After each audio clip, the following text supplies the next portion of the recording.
चलिए स्टार्ट किया जाए। यस, तो देखो आप जानते हैं ये टॉम हमने फिनिश कर लिया था। आज हमें मशीन डिजाइन स्टार्ट करना है, नया सब्जेक्ट, राइट। चल डियर, तो देखो आज जो हमारा सब्जेक्ट है जो हम स्टार्ट करेंगे वो है डियर मशीन डिजाइन।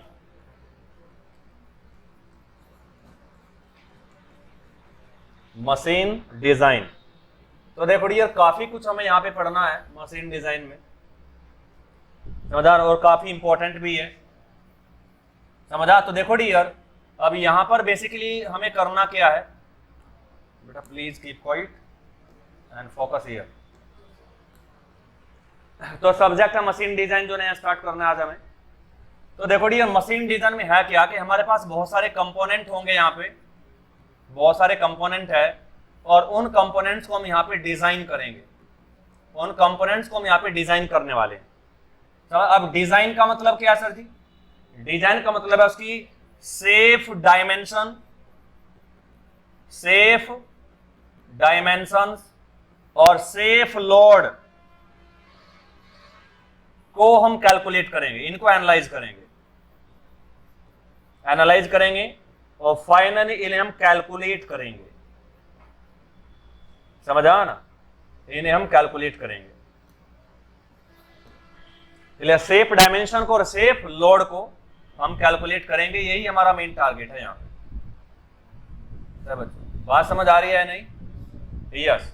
तो इसका मतलब क्या है, कैलकुलेट सेफ डायमेंशन क्या है, यानी अगर आपको कोई बीम बनाना है तो आपको पता है कि कितना लोड उसके ऊपर आने वाला है, तो उस लोड को सहन करने के लिए आपको कितनी लंबाई चौड़ाई ऊंचाई रखनी पड़ेगी उसकी, समझा ना। तो उसी को क्या बोलेंगे, डायमेंशन, कि इतनी लंबाई है तो इतनी चौड़ाई होनी चाहिए, इतनी हाइट होनी चाहिए, तो इससे काम चल जाएगा सफिशिएंट, उतनी ताकत आ जाएगी, समझ के जो अप्लाइड लोड है उसे इजीली झेल लेगा विदाउट एनी फेलियर, समझ आया ना।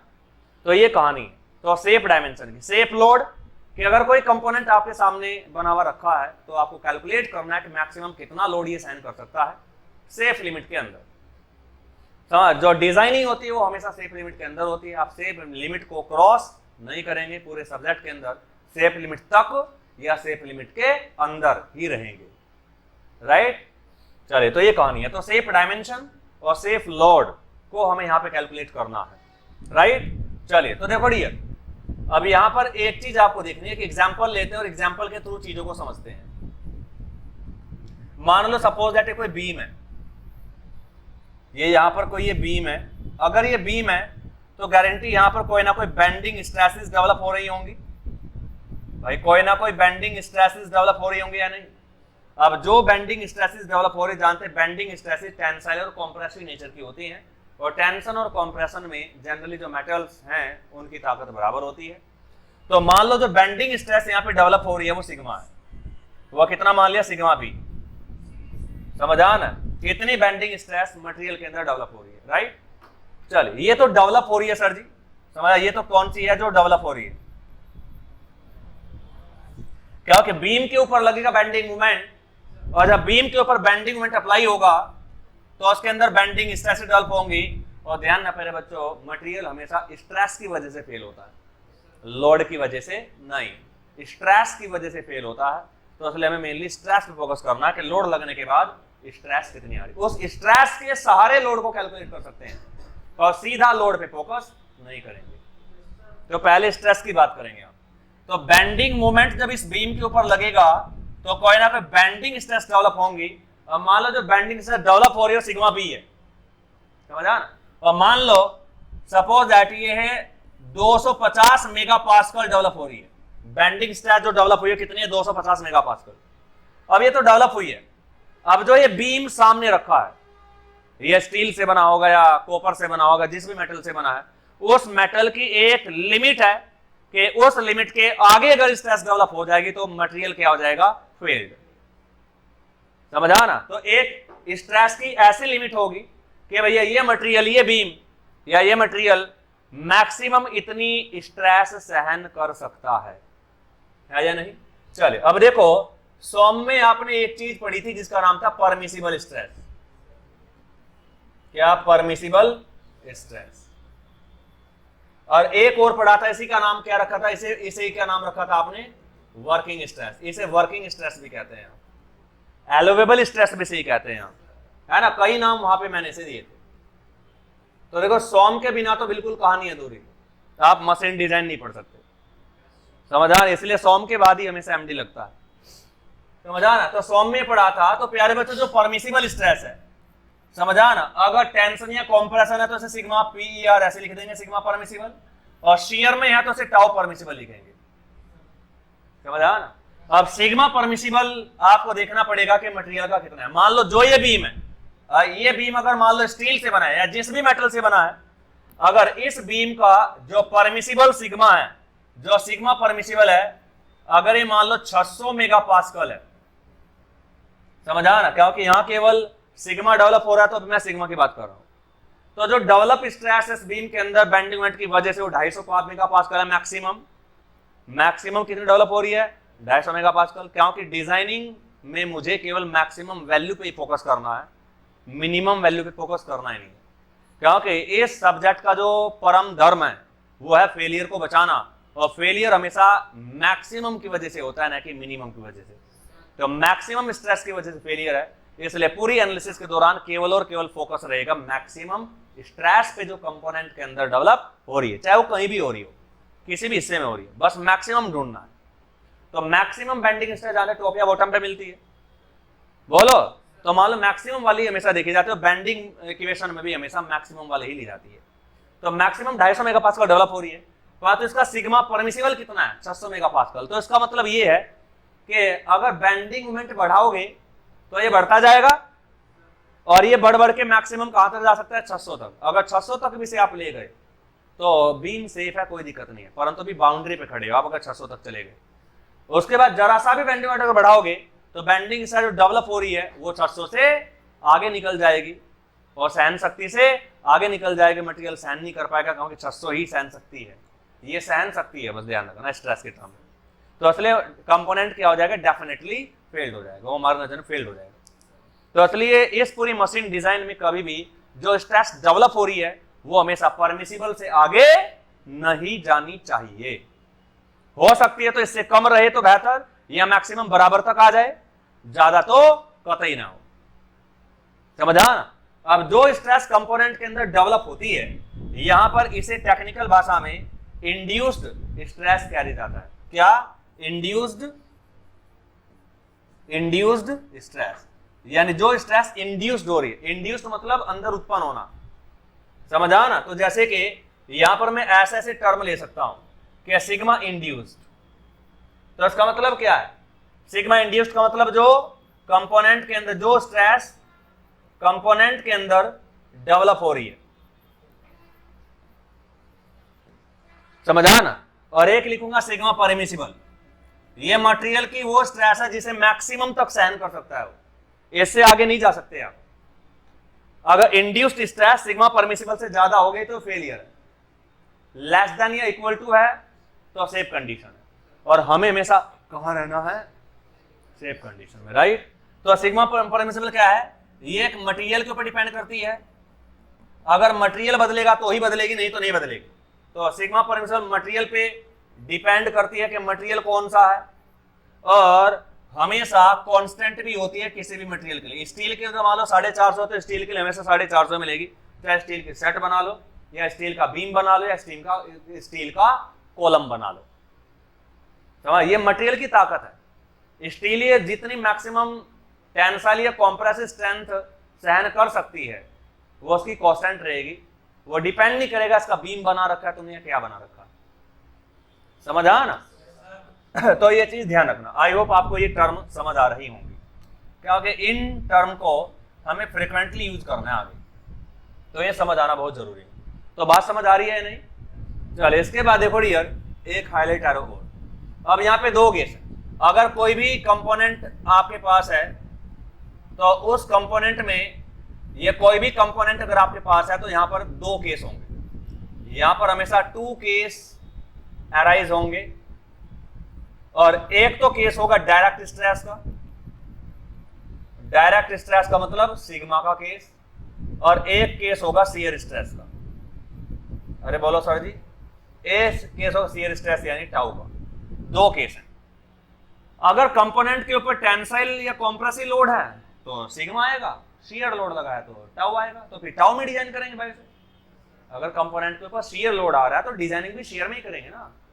अगर लोड टेंशन या कंप्रेशन कंपोनेंट के अंदर है तो डिजाइनिंग टेंशन या कंप्रेशन में सिग्मा में होगी।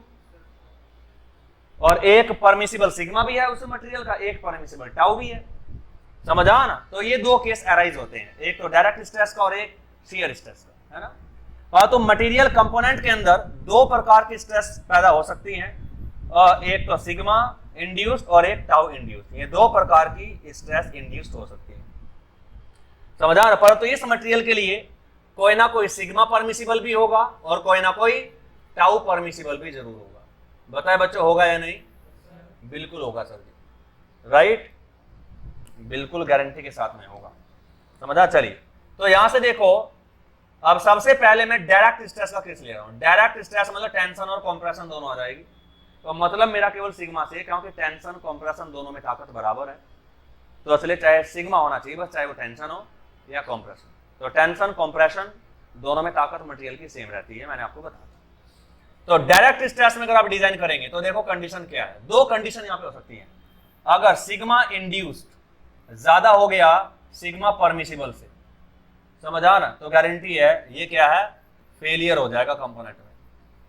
तो कंपोनेंट में फेल्ड हो जाएगा, कंपोनेंट फेलियर, ये फेलियर वाला केस है। समझ आ ना। तो और अगर सिग्मा इंड्यूस्ड लेस देन या इक्वल टू है सिग्मा परमिसिबल के, तो क्या है, ये सेफ कंडीशन है, ये सेफ कंडीशन है। और इसी कंडीशन पे मेनली आपको फोकस करना है कि जो स्ट्रेस डेवलप हो रही है, इंड्यूस्ड हो रही है, वो परमिसिबल से कम रहे या उसके बराबर तक जाए, ज्यादा से ज्यादा, इससे आगे ना निकले। इससे आगे निकल गई तो फेलियर हो जाएगा, फेल्ड कंडीशन है, वो कंपोनेंट फेल्ड हो जाएगा। और हम कंपोनेंट को फेल्ड करने नहीं, बचाने आए हैं इस सब्जेक्ट में, राइट और रॉन्ग। तो ये तो डायरेक्ट स्ट्रेस की सिचुएशन है। अब इसी के बाद अगर यहाँ पे आप शियर में बात करें तो शियर में भी ऐसे हो जाएगा। अगर शियर स्ट्रेस में आप डिजाइन करेंगे किसी भी कंपोनेंट को, तो यहाँ भी दो केस है कि जो टाउ इंड्यूस्ड है, अगर वो टाउ परमिसिबल से ज्यादा है, टाउ परमिसिबल से ज्यादा है, तो ये फेलियर कंडीशन है। ये क्या है, फेलियर कंडीशन है, कंपोनेंट डेफिनेटली फेल हो जाएगा। और अगर टाउ इंड्यूस्ड, समझ आना, लेस देन या इक्वल टू है टाउ परमिसिबल के, तो ये क्या है, ये सेफ कंडीशन है। ये क्या है, सेफ कंडीशन है। और मेनली यही डिजायरेबल कंडीशन है, यही डिजायरेबल कंडीशन है। हम हमेशा इसी रेंज के अंदर लाई करेंगे। बताए बच्चों, यहां तक की पूरी बात समझ आई या नहीं? यस। तो ये चीज आपको यहां पर देखनी है, क्लियर और नॉट। चलिए, अब एक छोटा सा एग्जाम्पल लेते हैं, इस एग्जाम्पल से आपको कुछ और सिखाना है। एक एग्जाम्पल ले, मान लो एक कंपोनेंट मेरे पास है कि यहां पर अप्लाई कैसे करने फॉर्मूले देखो। मान लो ये कोई कंपोनेंट मेरे पास, और इसके अंदर जो सिग्मा इंड्यूस्ड है, जो इस डायरेक्ट स्ट्रेस डेवलप हो रही है, समझ आ ना, वो 450 पास्कल डेवलप हुई है। तो जब आप निकालेंगे तो 450 थोड़ा ही, आप तो समझ आ ना, लोड बटे एरिया से निकालेंगे, रजिस्टिंग फोर्स बटे क्रॉस सेक्शन एरिया से निकालेंगे। तो मान लो, तो यहां पर होगा क्या, यहां पर ऐसे आएगा, लोड तो मान लो है, जो लोड है वो F है, और जो एरिया है वो मान लो B/D है। समझा ना। ऐसा मान लो कि कंपोनेंट मान लो कोई ये है, जस्ट इमेजिन के कंपोनेंट ये है, इसका जो ये क्रॉस सेक्शन एरिया है, ये आपको ऐसे रेक्टेंगल शेप का दिख रहा है, और मान लो ये तो है B और ये है D, तो क्रॉस सेक्शन एरिया कितना हो जाएगा, और ये F लोड अगर इसके ऊपर ऐसे लगा है तो रजिस्टिंग फोर्स भी F के बराबर होता है। तो बताइए इसके अंदर जो टेंसाइल स्ट्रेस डेवलप होगी कितनी होगी, सिग्मा इंड्यूस्ड बराबर F बटे BD, cross section area B/D, और ये क्या है, L, ये तो लंबाई है L। बोलो सर जी, कहानी क्लियर है या नहीं? तो ये इंड्यूस्ड स्ट्रेस है। तो जो ये मटेरियल है, जिस मटेरियल से मिलकर बना है, उस मटेरियल का कोई ना कोई सिग्मा परमिसिबल होगा या नहीं? यस, ये हमेशा गिवन होगा, ध्यान रखना। ये हमेशा नॉन होता है, पता होता है हमें डिजाइनिंग में, समझा ना। ये और कांस्टेंट भी रहता है, ये पता भी है और कांस्टेंट भी रहता है, समझा ना। स्टील के लिए कितना सिग्मा परमिसिबल है, कितना टाउ परमिसिबल है, एक बार रट्टा मार लो। जिंदगी भर यही रहने वाला है या नहीं? चले, तो सिग्मा परमिसिबल हमेशा गिवन होता है। तो यहां से ये तो हमें पता है और ये निकल के आया। अब चेक करो सेफ कंडीशन आई, तो सेफ कंडीशन में क्या लगाएंगे आप? सिग्मा इंड्यूस्ड लेस देन होना चाहिए, इक्वल टू होना चाहिए किसके? सिग्मा परमिसिबल के। ऐसे कर लेंगे आप, चेक करेंगे तो। अरे बोलो, और यहां से देखेंगे इसका मतलब तुमने कहा सर जी बिल्कुल ये तो 600 या 450 है, इसका बिल्कुल सेफ लिमिट से भी बहुत दूर हो भी आप, बड़े मजे में सेफ है। खतरे घंटी बहुत आगे, अभी 150 आगे है, ये 600 या 450। अगर मैं तुमसे कहूं समझार के चलो कोई बात नहीं है, तो इसका ये भी तो कह सकते हैं आपकी एफ बटा बी डी, ये पूरा ब्रैकेट ही तो 450 है, लेस देन होना चाहिए इक्वल टू होना चाहिए किसके? सिग्मा परमिसिबल के। आपने कहा अभी तो कम है सर जी, अभी तो लेस देन है, अभी तो लेस है, समझा ना? चलिए अब मैं आपसे बोल रहा हूं कि बताओ अगर लोड को बढ़ाएंगे, ये फोर्स ऐसे पी भी लिख सकता हूं मैं, ये मतलब ये पी है तो ये पी है ना, ये एफ का मतलब फोर्स या लोड एक ही बात है। तो अगर इस फोर्स को मैं बढ़ाऊंगा तो क्या रेशो बढ़ जाएगा, यानी इंड्यूस्ड स्ट्रेस बढ़ेगी। तो बताओ फोर्स को बढ़ाएंगे तो स्ट्रेस बढ़ेगी, परंतु इस फोर्स को कहां तक बढ़ा सकते हैं? मैक्सिमम कहां तक बढ़ा सकते हैं आप? 600 तक। फोर्स वहां तक बढ़ा सकते हैं जहां तक बढ़ने के बाद इंड्यूस्ड स्ट्रेस 600 के बराबर हो जाए, और अच्छा बोलो तो परमिसिबल के बराबर हो जाए। तो चलिए सर जी, तो इसका मतलब एफ को बढ़ाओ और एफ बढ़ा के मैक्सिमम वैल्यू एफ की चली जाएगी, और जब एफ की मैक्सिमम वैल्यू चली जाएगी तो ये पूरा ब्रैकेट बराबर हो जाएगा। अब लेस देन हटा दो, बराबर हो जाएगा किसके? सिग्मा परमिसिबल के। तो यहां से अगर एफ मैक्स की आप वैल्यू निकालना चाहते हैं तो सिग्मा परमिसिबल इंटू के बी और इंटू के डी आ जाएगा। बताए बच्चों, ये बात आपको समझ आई है नहीं? और इसका मात्रक न्यूटन आएगा, और इसका मतलब इस कंपोनेंट के ऊपर मैक्सिमम इतना न्यूटन फोर्स आप लगा सकते हो। स्ट्रेस की टर्म में तो पहले ही पता होता है परमिसिबल, कितना पास्कल से तक लगा सकते हो आप, स्ट्रेस डेवलप कर सकते हो इसके अंदर। तो हमें तो न्यूटन मेनली लगाते तो हम न्यूटन है, लगाते तो हम फोर्स ऐसे डेवलप होती है। तो इसलिए हमारा इंटरेस्ट हमेशा मैक्सिमम फोर्स निकालने में रहेगा कि इस कंपोनेंट के ऊपर मैक्सिमम कितना फोर्स हम अप्लाई कर सकते हैं। तो सर जी ये लास्ट लिमिट आ गई है, ये बस दायरा है। और सच बताओ अगर ये मान लो 1000 न्यूटन आ गया तो समझो कंपोनेंट डिजाइन हो गया। अब इस कंपोनेंट पे इंजीनियर हमेशा 1000 से कम ही लोड लगाएगा। अगर 1000 का पता ही ना होता तो फिर क्या पता 1200 लगा देता, वो लगाया टूट गया, पछता रहा कि यार काश पता होता तो हम 1200 पता ही ना लगाता इसके ऊपर। अरे बोलो, तो पता चल गया। और यहां पर जो मैक्सिमम फोर्स आता है बच्चों, इसे बोलते हैं स्ट्रेंथ, या टेंसाइल का केस, टेंसाइल वाला एफ मैक्स है तो इसे बोल देंगे यहां पे tensile strength, tensile strength of the bar. उसे बार कहें या कंपोनेंट कहें की बात, समझ आ ना? अरे बोलो, तो इसे ही टेंसाइल स्ट्रेंथ बोल देंगे मशीन डिजाइन में। तो एक छोटे से एग्जांपल से रवैया समझ आया होगा कि हमेशा कंपोनेंट के अंदर इंड्यूस्ड स्ट्रेस को कैलकुलेट करो, और कैलकुलेट करने के बाद लेस देन इक्वल टू करा दो परमिसिबल के, समझ आ ना? ये ऐसे लिख दो। उसके बाद इनमें से लेस देन हटा दो, केवल इक्वल टू ले लो। और अगर तुमने यहां पे इक्वल टू लगा दिया ना तो इधर जो फोर्स होगा हमेशा या लोड होगा मैक्सिमम पे आ जाएगा अपने आप। बोलो भाई, यहां पे बराबर लगाना ही, क्योंकि डायमेंशन तो वही रखेंगे आप, डायमेंशन चेंज नहीं करनी। तो अगर तुम यहां पे लेस देन इक्वल टू करोगे उसके बाद फिर इक्वल टू तभी लगा सकते हो जब एफ मैक्स हो जाए, तो फोर्स को बढ़ा जाता है और मैक्सिमम पे बराबर लगा दिया तो यहां अब लोड नहीं, मैक्सिमम लोड रखा जाएगा इधर। तो अब मैक्सिमम लोड की वैल्यू आप निकाल लेंगे इजीली, और वही मैक्सिमम लोड जो कंपोनेंट सहन कर सकता है उसे कहा जाएगा स्ट्रेंथ, कि इस कंपोनेंट की स्ट्रेंथ इतने न्यूटन है। तरीका समझ आया मशीन डिजाइन का? समझ आ? बस पूरे मशीन डिजाइन में केवल यही करना है और कुछ करना ही नहीं है। इंड्यूस्ड स्ट्रेस निकालो, less than equal to permissible करो, एक मैक्सिमम लोड आएगा, वो स्ट्रेंथ कैलकुलेट करनी होती है और स्ट्रेंथ ही निकल जाएगी। अरे बोलो, चलिए तरीका एक मैंने आपको बता दिया कि लगभग किस तरीके से हमें मशीन डिजाइन में चलना है। बताया बच्चों, एक आइडिया लगाया नहीं? अब परमिसिबल स्ट्रेस क्या होती है अब समझ आया? इससे आगे कतई नहीं जाना होता, नहीं तो कंपोनेंट फेल्ड हो जाता। चले सर जी देखो ये तो हमने देख लिया। अब ये बेसिक समझने के बाद हम मेन हेडिंग पे आते हैं बच्चों। समझा ना। अब सबसे पहला जो टॉपिक हमें पढ़ना है मशीन डिजाइन में, या सबसे पहला जो कंपोनेंट हमें डिजाइन करना है वो करना है बच्चों कोटर जॉइंट। किसकी बात करेंगे हम? कोटर जॉइंट की। समझा। ये सब अपने हमारा जो मशीन डिजाइन का पूरा सिलेबस है, मैं पूरा सिलेबस कराऊंगा ना भाई, ये सारे पॉइंट सिलेबस में। तो सबसे पहले पढ़ेंगे कोटर जॉइंट, इसके बाद दूसरे नंबर पे हम डिजाइन करेंगे की जॉइंट को। की जॉइंट, तो वहां पे की के बारे में पढ़ेंगे, जो सैफ्ट और हब के बीच में की लगती है ना, उसे पढ़ेंगे। टाइप्स ऑफ की पढ़ेंगे वहां पे, डिफरेंट तरीके की की पढ़ेंगे वहां पे, यूज पढ़ेंगे, डिजाइन पढ़ेंगे, पूरा टाइप्स ऑफ की पढ़ेंगे वहां पे, है या नहीं? तो पूरा डिटेल में चलेंगे। तो सबसे पहला जो हेडिंग है प्यार बच्चों, और सबसे पहला जो कंपोनेंट है जिसे डिजाइन करना वो है कोटर जॉइंट। तो कोटर जॉइंट को मेनली हमें डिजाइन करना है सबसे पहले।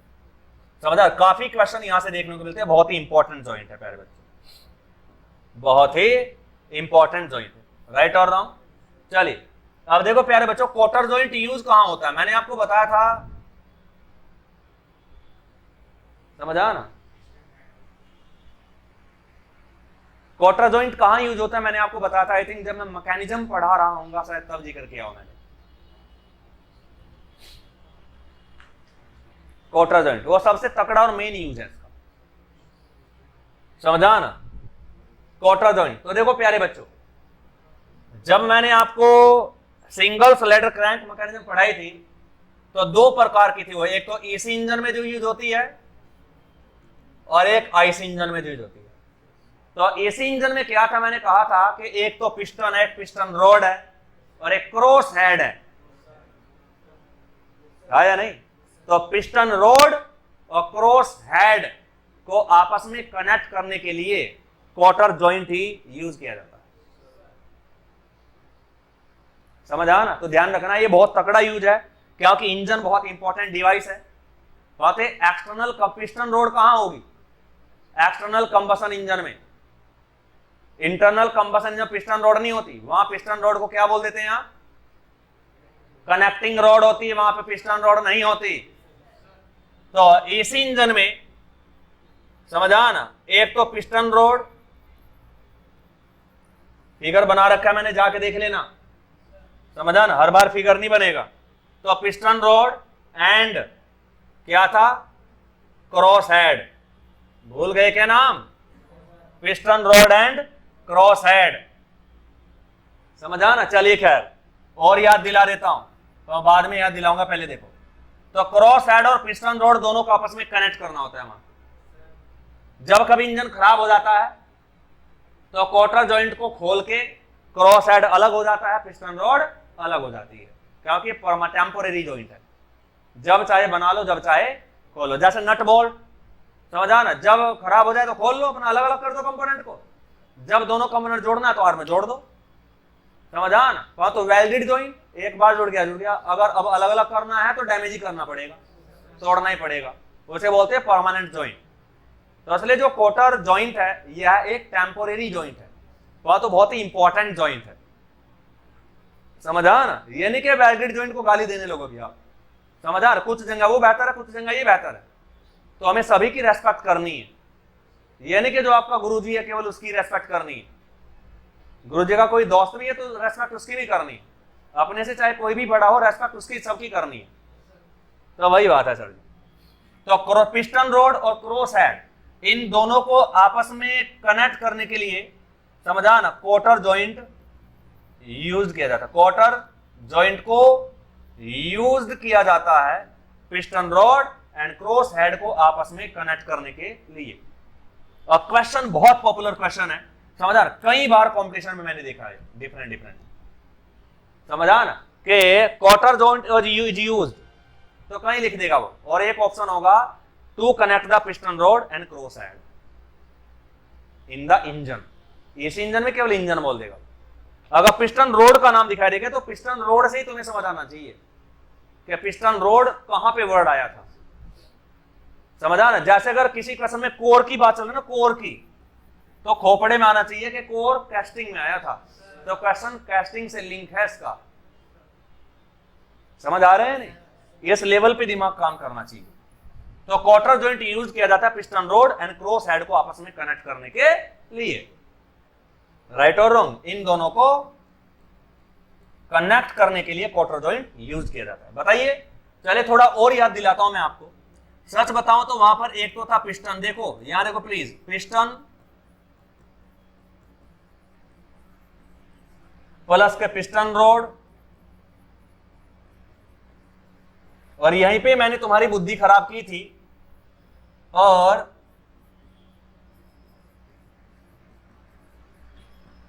याद आ रहा है कुछ?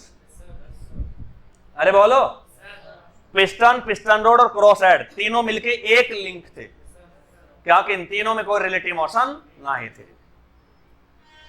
आपको समझ आया? हाँ चले सर जी, यहां तक की कहानी क्लियर है। तो ये सबसे मेन यूज है क्वार्टर जॉइंट का, समझा ना, जो आपको हमेशा ध्यान रखना, क्योंकि सबसे तगड़ा यूज है इसका, समझा ना, और इसे बहुत ज्यादा पूछा जाता है कंपटीशन में। चले नंबर 2, अब मेनली हमें देखना कि क्वार्टर जॉइंट सूत्र है क्या, दिखता कैसे और काम कैसे करता है, इसका यूज क्या है। तो जॉइंट कोई भी हो हमेशा लोड को ट्रांसमिट करने के लिए यूज किया जाता है कि एक कंपोनेंट के ऊपर लोड है, दूसरे कंपोनेंट पे भेजना है तो जोड़ दो उससे। एक आदमी टेंशन में है, दूसरे को दोस्त बना दो, उसका अपने आप टेंशन में आ जाएगा।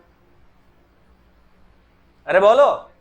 चले तो वही है, तो क्वार्टर जॉइंट, तो देखो डियर क्वार्टर जॉइंट है क्या, सबसे पहले कंस्ट्रक्शन देखो कैसे बना होता है। तो क्वार्टर जॉइंट में होता क्या प्यारे बच्चों, कुछ इस तरीके की कहानी होती है।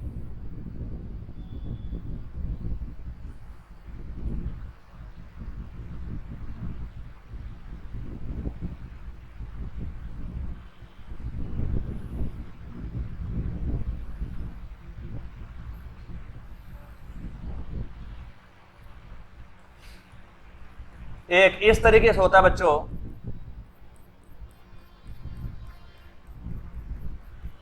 इस जॉइंट में दो कंपोनेंट होते हैं, एक तो ऐसे बना होता है,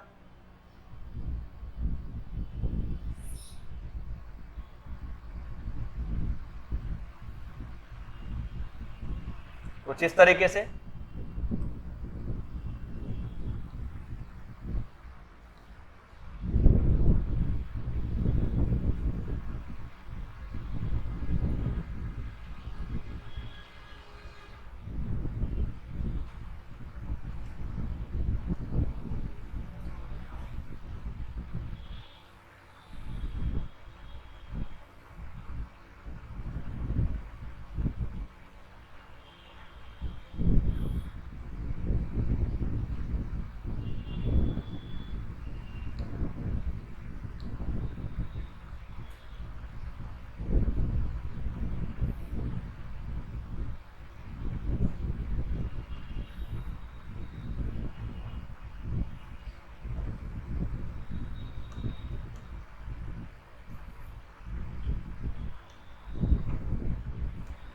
राइट, इस तरीके से होता है डियर। तो दो कंपोनेंट है, देखो आप समझ रहे, इस तरीके से हुक टाइप है ये पूरा, एक सिंगल कंपोनेंट, इसमें कोई दूसरा रोड है इस प्रकार का, ये यहाँ पे फंसा दिया, और फंसाने के बाद एक ड्रिल कर दिया, यहाँ पे होल कर दिया एक स्पेशल शेप का, ये कोई सर्कुलर होल नहीं है, ये सर्कुलर होल नहीं है, एक स्लॉट है, रेक्टेंगल, लगभग रेक्टेंगल शेप का, त्रिभुजाकार शेप का एक स्लॉट कर दिया।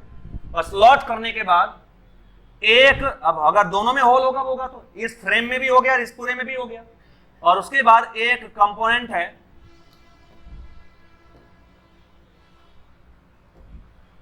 समझा ना बच्चों। उसके बाद क्या किया कि यहां पर एक इस तरीके का कंपोनेंट है डियर, समझा, इस ऐसे कंपोनेंट को यहां पे फिट कर दिया, ये पूरा बिल्कुल सॉलिड है एकदम, जैसे ट्रैक्टर ट्रॉली में होता है ना कि ट्रैक्टर में खींच बना होता है, ट्रॉली को यहाँ पे रखा और ये, समझा नहीं, यस, एक रोड है मेटल की, वहां तो सर्कुलर ही होता है, वो स्टैंडर्ड क्वार्टर जॉइंट नहीं है, लगभग क्वार्टर जॉइंट है, हम स्टैंडर्ड पढ़ेंगे बिल्कुल, यस।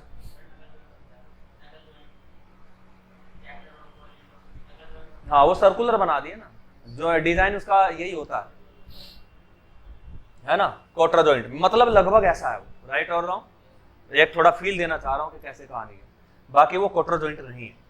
तो इसी तरह कहानी है कि यहाँ पर दो चीज है, एक पे लोड होगा दूसरे पे ट्रांसमिट हो जाएगा, जहाँ ट्रैक्टर लोड लगाएगा तो ट्रॉली पे भी जाएगा वो, तो ऐसा कुछ कनेक्शन है मिलता जुलता। तो यहाँ पर जो जॉइंट है बिल्कुल हाईली फिटेड है एकदम, उसमें जरा सी भी चाल नहीं है, इधर उधर मुड़ नहीं सकता है वो, जैसे ट्रॉली यूं घूम जाती है ना, तो यहां पर देखो, अब यहां पर क्या है डियर, ये चीजें अब 3 कंपोनेंट है इस पूरे जॉइंट को बोल जाता है क्वार्टर जॉइंट। अब यार देखो पीछे आपको दिख रहा है, परंतु ये होल हो चुका है यहाँ पे। अरे समझा ये क्या है बच्चों, होल हो चुका है। चलिए मैं थोड़ा सा ट्राई करता हूँ, हाँ अब सही रहेगा।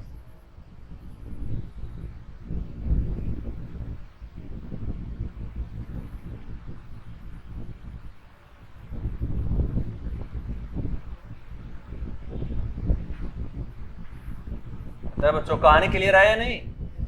यस, तो ऐसी स्टोरी है, समझा ना। अब यहां पर समझा 3 कंपोनेंट इस पूरे जॉइंट में, कितने का जो क्वार्टर जॉइंट है प्यारे बच्चों ऐसा दिखता है, ये होल करके यूं फंसा रखा है, समझा ना। अब यहां पे टोटल कितने कंपोनेंट है? 3 है ना। अब जो ये वाला कंपोनेंट है, समझा ना, ये यूं, समझा ना, यूं क्लियर है। तो ये वाला जो कंपोनेंट है इसे कहा जाता है सॉकेट, इस कंपोनेंट का नाम है सॉकेट। और जो ये वाला कंपोनेंट है, ये वाला जो पार्ट है, समझा, इसे कहा जाता है स्पीगोट। क्या कहा जाता है? स्पीगोट। और जो ये टेपर वाला, समझा ना, जो कंपोनेंट है जो इंसर्ट हो रखा है होल में, अगर इसे आप बाहर निकाल लेंगे तो ये वाला कंपोनेंट बिल्कुल अलग हो जाएगा सॉकेट से। बोलो भाई, इसे आगे यहां पे फंसाओ और इस कंपोनेंट को यहां पे इंसर्ट कर दो। इस रोड को, एक रोड ही है एक प्रकार की, तो ये सर्कुलर रोड नहीं है, समझा ना, लगभग रेक्टेंगल क्रॉस सेक्शन की है। ऐसे इंसर्ट कर दिया तो दोनों कंपोनेंट, सॉकेट और स्पीगोट, दोनों आपस में कनेक्ट हो जाएंगे, समझा ना। चलिए अब ये तो दोनों का नाम रख दिया। अब इसके बाद ये जो कंपोनेंट है प्यारे बच्चों, बस इसे ही कहा जाता है कोटर, इसे ही कहा जाता है कोटर। दिस इज कॉल्ड द कोटर। अरे समझा ना, इसे कोटर कहा जाता है। कहानी क्लियर है? यस। तो देखो डियर, अब यहां पे इसका मतलब कोटर जॉइंट में अगर बात करें, इस पूरे जॉइंट में 3 कंपोनेंट हैं, सॉकेट, स्पीगोट और कोटर, समझा ना, 3 कंपोनेंट यहां पर हैं।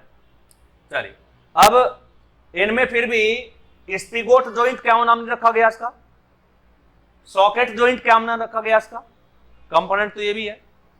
फिर क्वार्टर जॉइंट ही काम क्यों रखा सर जी? इसके पीछे भी कोई ना कोई राज है।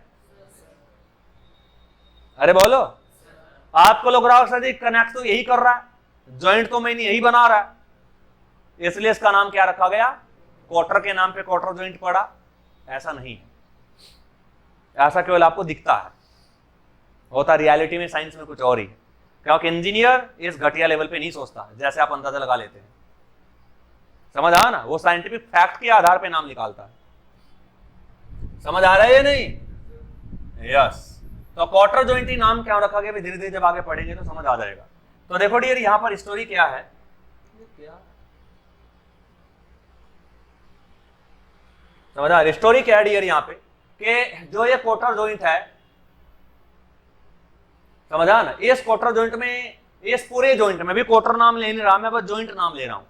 इस पूरे जॉइंट में 3 कंपोनेंट है और ये लगभग आपको कुछ मिलता जुलता सा दिखाई देगा, जैसे ट्रैक्टर ट्रॉली देखी है आपने, है ना। बस यहाँ पे ये सर्कुलर नहीं है, नहीं तो जॉइंट का टाइप बदल जाएगा, फिर नेचर बदल जाएगा जॉइंट का, है ना। लगभग मिलता जुलता है, मैं इसलिए एग्जांपल ले रहा हूं, समझा ना, क्योंकि वो चीज आपने करेक्टली देखी है, समझ आ ना। तो ट्रैक्टर ट्रॉली में अगर आप देखें तो वहां भी कुछ ऐसा ही सिस्टम होता है। ये वाला सिस्टम सॉकेट लगा रहता है किसमें, ट्रैक्टर में, और ट्रॉली में होती है कैसी, रोड। अरे बोलो, और सॉकेट में यूं ही फंसा जाता है, और जैसे ही होल के नीचे होल आ जाता है तो ये क्वार्टर फटाक से फंसा दिया जाता है। अरे बोलो भाई, लगभग कुछ ऐसा होता है ना, मिलता जुलता। हाँ, बस यहाँ थोड़ी स्टैंडर्ड फॉर्म में, यहाँ हिल नहीं सकता, बिल्कुल बिल्कुल माइक्रो फिनिश के साथ में, हिल डुल सकता ही नहीं, करेक्ट फिनिश है इसकी एकदम। वहां तो गैप भी ज्यादा रहता है, यहाँ गैप भी नहीं है, करेक्ट फिटिंग है। अरे बोलो भाई, यस। तो ये कहानी है बस, बाकी कोई अंतर नहीं है। अगर उस पूरे जॉइंट में बांध देखे तो वहां भी ट्रैक्टर में भी यही कहानी है। इस रोड को बोल दिया स्पीगोट, इसे बोल दिया हिच यानी सॉकेट। अरे बोलो, और ये क्या है यहाँ पे, गुल्ला बोल देते हैं इसे, समझा नहीं, ये क्वार्टर। अरे समझा। तो इस पूरी कहानी में देखना, जो ट्रैक्टर ट्रॉली का ड्राइवर काम करता हो उसे पूछना कि क्या कभी सॉकेट फटा या कभी स्पीगोट टूटा। समझा ना? तो वो आपको जवाब देगा कि आज तक जिंदगी में कभी नहीं सुना कि किसी का स्पीकर खराब हुआ हो या सॉकेट, हमेशा जब भी टूटा है तो क्या? हाँ, कोटर। तो इस पूरे जॉइंट में फेल होने के चांस ही किसके हैं? कोटर के। तो अगर तुमने कोटर बचा लिया तो समझो पूरा जॉइंट सेफ है। समझ आ ना? इसलिए कहा जाता है in the cotter joint the which one is the weakest part. इस पूरे जॉइंट में सबसे वीक कंपोनेंट कौन सा है? स्पिगोट, सॉकेट या कोटर? कोटर। इसलिए डिजाइन करते वक्त पूरा फोकस कोटर के ऊपर होना, क्योंकि जब भी मरेगा तो यही मरेगा और सबको लेके डूबेगा, पूरा गांव डूबेगा। समझ आ ना? इसलिए we have to only design this cotter only. इसलिए पूरे जॉइंट का नाम सॉकेट जॉइंट नहीं, स्पिगोट जॉइंट नहीं, कोटर जॉइंट पड़ा कि जिससे नाम में ही बच्चे का फोकस सीधा कोटर पे रहे, because cotter is the weakest element या वीकेस्ट कंपोनेंट या वीकेस्ट पार्ट, कुछ भी कहें ऑफ दिस जॉइंट। अरे बोलो यस। तो इन तीनों कंपोनेंट का कॉम्बिनेशन ही कोटर जॉइंट है। तो इनमें से कौन सा पार्ट सबसे वीक है? हाँ, और 1000 बार क्वेश्चन आ चुका है, बहुत लेटेस्ट क्वेश्चन है। समझ आया ना? इसलिए इसका नाम यहां पे रखा गया है कोटर जॉइंट। बताए बच्चों, कहानी क्लियर है या नहीं? चलिए, तो मैं कह सकता हूं sir ji in the cotter joint या इन दिस जॉइंट 3 या 4 3 कंपोनेंट्स या 3 एलिमेंट्स, 3 कंपोनेंट्स या फिर और 3 एलिमेंट्स, कुछ ही कहें, और 3 एलिमेंट, 3 कंपोनेंट्स और 3 elements are present, but 3 elements are present. That is, कौन कौन से हैं sir ji? That is socket,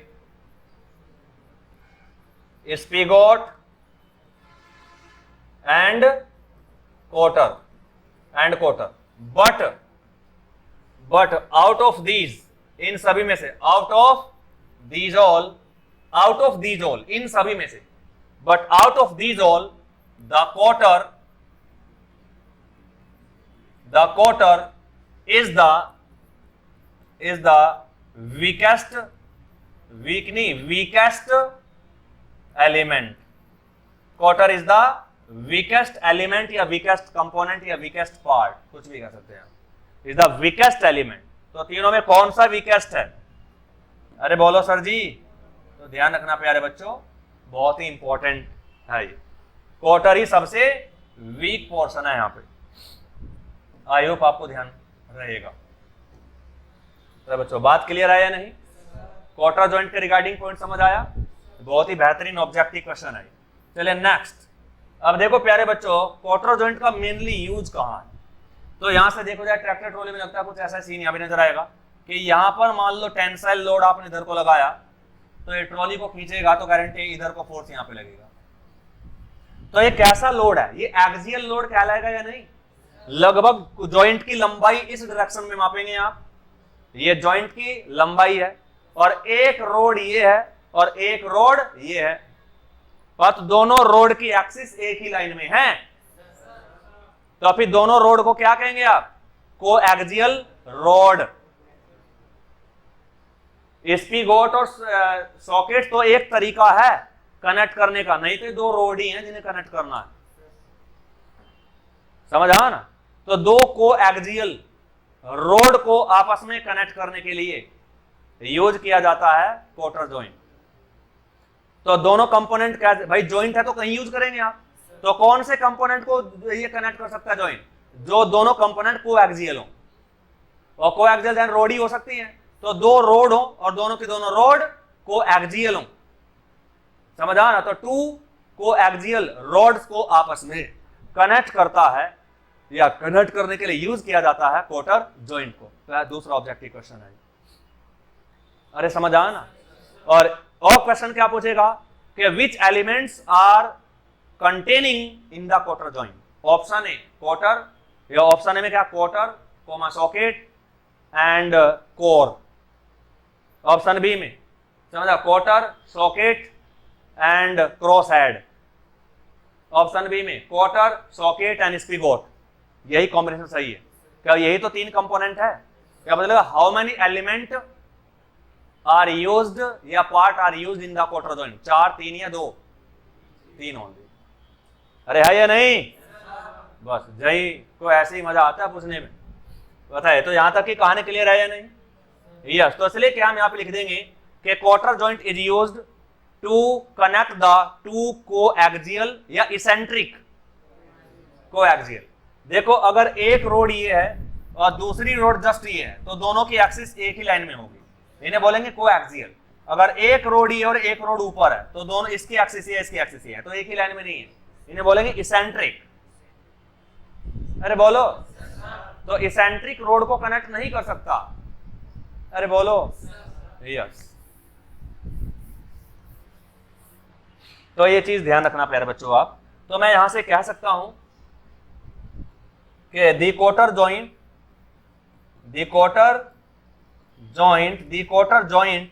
is used to connect two coaxial rods. पता है बच्चों, बात क्लियर है या नहीं? 2 कोएक्सियल रॉड को कनेक्ट करने के लिए यूज किया जाता है। चल नेक्स्ट पॉइंट, और क्या पूछेगा देखो। अब लोड कौन सा ट्रांसमिट करता है? Axial load. तो एक तरीके से ये भी तो कह सकते हैं आप कि the quarter joint is used to transmit the axial load. चाहे तो टेंसाइल हो तब भी झेल लेगा, कॉम्प्रेसिव हो तब भी झेल लेगा। इसलिए मैं टेंसाइल की बात नहीं कर रहा हूं, समझा? मैं केवल एक्सियल लोड की बात कर रहा हूं। एक्सियल लोड 2 प्रकार का हो सकता है, टेंसाइल और कॉम्प्रेसिव। तो दोनों आ गए। तो फिर भी मेनली टेंसाइल लोड का केस ही यहां पे ज्यादा आता है। अगर आप कहना चाहिए ज्यादातर टेंसाइल लोड का केस ही आपको देखने को मिलेगा। तो मैं कह सकता हूं कि the quarter joint is used to transmit the axial load between the 2 coaxial rod. Load और रोड अलग है ना? तो किसे कौन से लोड को ट्रांसमिट करता है? Axial load. किस किस के बीच में? Between the 2 coaxial rods. समझ आ रहे हैं? तो ये सभी सेंटेंस ध्यान रखना। क्या? अबे गधे, वो जिब हेड की होता है, जिब हेड की। वो जब की जॉइंट पढ़ाएंगे ना तब बताएंगे, जिब विब के नाम वही आएंगे, जिब हेड की। समझ आ ना? और रियलिटी में देखोगे तो आपको बहुत अलग दिखाई देंगे। रियलिटी में उनके पीछे क्लियरेंस भी रखी जाती है। अरे समझ आ ना? बिल्कुल आइडियल जॉइंट है। इंडस्ट्री में मिलेंगे तो ऐसे मिलेंगे। ये ट्रैक्टर ट्रॉली जुगाड़बाजी है, गवर्नमेंट ने पास नहीं कर रखी है। वो सड़क पे लेके निकलना, आरटीओ 70,000 का चालान ठोकेगा पहला। समझ आ रहा है या नहीं? तो जुगाड़बाजी है। जुगाड़ देखा है? जुगाड़ तुमने कोई नंबर प्लेट होती है उसकी? तो ये जुगाड़बाजी नहीं गिनी जाती इंडस्ट्री में। समझ आ रहा है ना? तो आपने हो देखा, बाय द वे तो ऐसा भी होता है कि थोड़ा गैप रह गया ना, मेटल की पत्ती का कोई पर टुकड़ा देके फंसा दिया जाएगा, टाइट कर दिया जाएगा ऐसे। या खाट होती है ना, पाए में बाही फिट नहीं आ रही है, फांस दे दी दूसरे में। ये जुगाड़बाजी इंडस्ट्री में एक्सेप्टेड नहीं है। You are getting me? बहुत ही फाइन क्लैरिटी के साथ में हम काम करते हैं। जब हमने लिमिट फिट टॉलरेंस पढ़ा था पार्ट्स का, तो देखा है तुमने किस लेवल पे, माइक्रोस्कोपिक लेवल पे एक्सेप्टेड करते हैं हम। एमएम में इधर उधर साइज हो गया तो रिजेक्ट है हमारे लिए, है या नहीं? तो समटाइम्स जब मैं एग्जांपल ले रहा हूं तो ज्यादा इमोशनल ना हो। ये ट्रैक्टर वाला जॉइंट नहीं है, बस एक आपको थोड़ा लोड की फील दिला रहा हूं मैं कि कैसे होगा। राइट और रॉन्ग? जब पढ़ेंगे तो आपको पूरा आइडियली पढ़ना पड़ेगा। अभी थोपड़ा भी दिखाऊंगा इसका। एक्चुअल में थोपड़ा अलग होता है, ऐसा भी नहीं दिखेगा तुम्हें देखने में। तो कॉन्सेप्ट पूरे कनेक्ट हो जाएंगे, इसलिए पहले से पढ़ लो। बाद में तुम्हारा दिमाग खुद ही सेटिस्फाई हो जाएगा कि इससे फर्क ही नहीं पड़ रहा, लोड तो ऐसे ही आ रहा है या नहीं? तो मेन फेलियर का तरीका वो वही रहता है। बताइए, यहां तक की कहानी क्लियर है? तो इसलिए जो यहाँ पे लिखा है ना ये डिप्लोमा वाले है, देखा देखा मत बोलना, जो पढ़ा दिया उसे रट्टा मारो, समझ आना। कंपटीशन क्रैक करना है और हमारे सामने ज्यादा बकवास छेड़ने की जरूरत भी नहीं है, because I am not a child my dear, समझ आना। मुझे रियलिटी पता, तुम्हारा कंपटीशन पता है, तुम्हारी किताबें पता है, और क्या तुम पढ़ के आ रहे हो ये भी पता है, रियलिटी में तुम क्या क्वेश्चन करोगे भी पता, because we are discussing only ideal, है ना। तो ये बेसिकली जो डेली लाइफ में आप चीज देखते हैं तो उससे आप कंफ्यूज जरूर होंगे, क्योंकि हम हो सकता है कि वहां पे जुगाड़बाजी हो, समझा। लगभग मिलता जुलता कुछ ऐसा आपने देखा होगा, वहां पे कोई चौथा कंपोनेंट भी लगा है कि पाई में सर जी बाई और पाया नहीं, फांस भी तो होती है, समझ आ रहे हैं नहीं। इसलिए आप इंडस्ट्रियली चीजों को जब पढ़ते हैं तो थोड़ा आइडियली पढ़ते हैं, वहां पे ये चीज एक्सेप्टेड नहीं है, राइट और रॉन्ग। ऐसे तो ऐसे इंजन पूरा पढ़ा दिया कर दो, इंजन को देखेंगे तो कितना सारा सिस्टम लगा होता है, वहां तो हमने तो पिस्टन सिलेंडर लेके उड़ा दिया सब, है ये नहीं। यस, तो इंजीनियर हो थोड़ा बस कनेक्ट करना फिर बन जाएगा। तो असली सावधान होने की जरूरत है थोड़ा, है ना, क्योंकि प्रैक्टिकल चीजें बहुत बार हमें कंफ्यूज कर देती है, क्योंकि हम चीजों को आइडियली पढ़ रहे होते हैं, है ना। जैसे यहाँ पे आपको लग रहा है टेक्स्टोलॉजी का जॉइंट है, right, it is not exactly this. चलिए तो बताइए यहाँ तक कहानी क्लियर है। तो मैं कह सकता हूँ ये एक्सियल लोड ट्रांसमिट करने के लिए इस पे लोड लगाओ तो यहाँ पे अपने आप लोड आ जाएगा, इस पे, या इस पे लगाओ तो यहाँ आ जाएगा अपने आप, है या नहीं। तो कोई फर्क नहीं पड़ता है सर जी। और ज्यादातर क्या है, एक्सियल टेंसाइल लोड का केस मोस्टली आता है। तो दो तरीके से मैं से लिख सकता हूं, एक्सियल लोड कहूंगा तो उसमें दोनों ही आ जाएंगे, है ना। तो यहां से मैं कहूंगा कि the cotter joint is used to transmit the cotter joint is used to transmit the axial load between two coaxial rods, दो कोएक्सियल रोड्स के बीच, समझा ना। एक्सियल लोड को ट्रांसमिट करने के लिए कोटर जॉइंट को यूज किया जाता है, यानी एक रोड पे लोड लगाया तो दूसरे पे पहुंच जाए, तो कोटर जॉइंट ऐसे ही काम करेगा। तो कोएक्सियल रोड को कनेक्ट करेगा, इसेंट्रिक रोड्स को कनेक्ट नहीं करेगा, है या नहीं।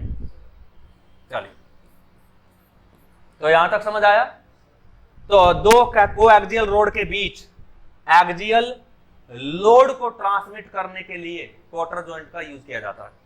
ये सारी लैंग्वेज आ चुकी है, ध्यान रखना, समझा ना। वो लोड की बात कर रहे हैं, यहाँ पे केवल बोल देगा बताओ किन्हें कनेक्ट करता है, इसेंट्रिक रोड को या कोएक्सियल रोड को या दोनों को कर देता है। तो नहीं, ओनली कोएक्सियल रोड को आपस में कनेक्ट करता है या नहीं। चलिए तो ये दोनों ध्यान रखना। इसके बाद एक और भी कह सकता है, वो सेंटेंस चेंज किया जा सकता है कि the cotter joint is used to transmit the axial tensile load,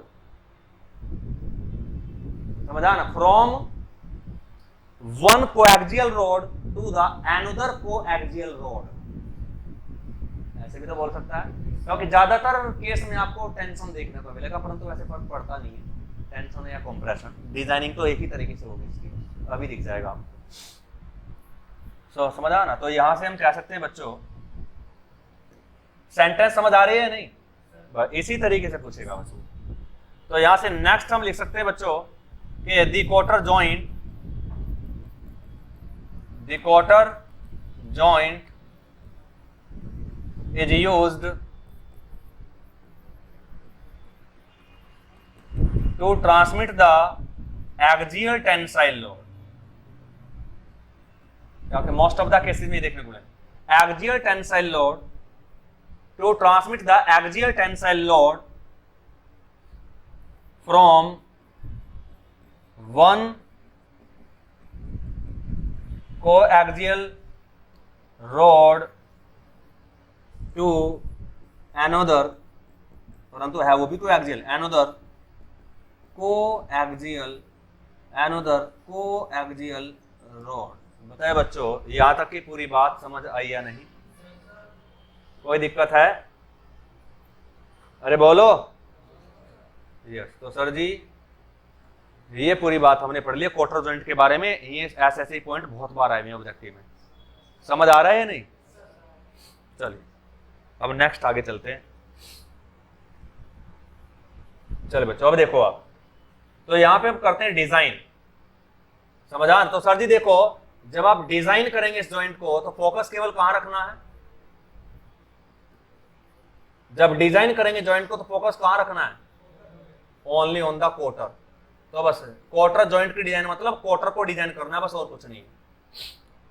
अगर क्वार्टर बचा रहा तो जिंदगी भर आप सेफ रहेंगे, जब तक ये बचा रहेगा।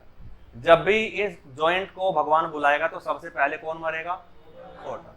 और अगर उसने जान बचा ली तो अदर की जान बची रहेगी, क्या कि वो फेल होने से मान लो पूरा खानदान ही फेल माना जाएगा, है ना। चलिए स्पीक आउट सॉकेट कुछ नहीं कर सकते, क्या वो कनेक्ट करने वाला तो वही था, साथ में रखने वाला तो वही था, वही चला गया। फिर ट्रैक्टर कहीं और ट्रॉली कहीं और समझ आम तलाक सा हो जाएगा दोनों का। अरे बोलो। चलिए तो ऐसा है, तो सर जी क्वार्टर को डिजाइन करना है। तो देखो डियर प्लीज कीप पॉइंट, अगर क्वार्टर की बात करें तो थोड़ा 3D में बनाने की कोशिश कर रहा हूं मैं, क्वार्टर को 3D में बनाने की कोशिश कर रहा हूं, शायद मैं कोशिश में कामयाब हो भी जाऊं। बस ऐसे ही काम चला रहे ना बच्चों, ज्यादा बस का नहीं है। अरे समझ आ रहा है? समझ आ? तो देखो क्वार्टर में होता क्या है एग्जैक्टली, क्वार्टर इस तरीके का रेक्टेंगल अगर आप देखें तो क्वार्टर कुछ इस तरीके से होता है वैसे तो, समझ पा रहे हैं आप? ऐसे रेक्टेंगल से में, परंतु फिर भी टेपर दे दिया जाता है, जो इसकी हाइट है ये इस पे टेपर दे दिया जाता है डियर। समझा ना? टेपर देने से फायदा क्या है कि इजीली इंसर्ट हो जाएगा और इजीली बाहर आ जाएगा। For easy fastening, for the easy fastening and easy disassemble के असेंबल डिसेंबल इजीली कर लें आप, या easily easy removal, easy fastening easy removal के लिए टेपर दिया जाता है क्वार्टर पे। तो फिर होल भी इस हिसाब का होगा टेपर? हाँ बिल्कुल, फिटिंग के हिसाब से होल होता है। चलिए तो देखो सर जी बस मैं फ्रंट व्यू ही बनाऊंगा इसका, तो खैर बना तो देता है मेरा, ये रहने दो। चले तो देखो बच्चों यहां पर क्या होगा कि मान लो ये इसकी थिकनेस है, अब ये तो ये डायमेंशन तो वेरी कर रही है। अब इधर को कोई ना कोई ये डायमेंशन है, इस डायमेंशन को मैंने टी मान लिया, अब ये वाली डायमेंशन वेरी नहीं करेगी। अरे समझ आ ना? ये वाली डायमेंशन हर जगह, यहां भी इतनी है, यहां भी इतनी, यहां भी टी है, यहां भी टी है। अरे बोलो, ये वाली डायमेंशन वेरी नहीं करेगी। समझ आ ना? चलिए, और ये पूरा सॉलिड पोर्शन है और ये इसकी कोई ना कोई हाइट है sir ji, this is the height, इस हाइट को मान लिया मैंने h। अरे समझ आ ना?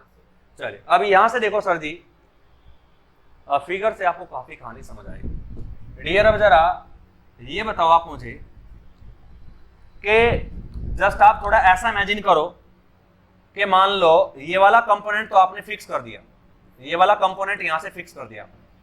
अगर ये यहां से फिक्स कर दिया तो इस रोड को इधर को खींचो आप, तो अगर इसे इधर को खींचेंगे तो क्वार्टर पे क्या असर पड़ेगा? तो मुझे ऐसा लग रहा है कि यहां पर शेयरिंग होगी क्वार्टर में, है नहीं? और यहां भी शेयरिंग होगी दो जगह, और जब भी क्वार्टर मरेगा तो गारंटी शेयर में ही मरेगा और कोई चांस ही नहीं। समझा? और एक एक जगह शेयर नहीं, दो दो जगह, गर्दन पे भी और घुटनों में भी, है या नहीं? इसलिए ऐसे फेलियर को, जब भी फेलियर होगा शेयर में होगा, और सिंगल नहीं डबल शेयर फेलियर होगा। और क्वेश्चन कई बार दस्तक दे चुका, इवन आईएएस तक दस्तक दे चुका है कि क्वार्टर में कैसा फेलियर होता है, सिंगल शेयर या डबल शेयर या ट्रिपल शेयर।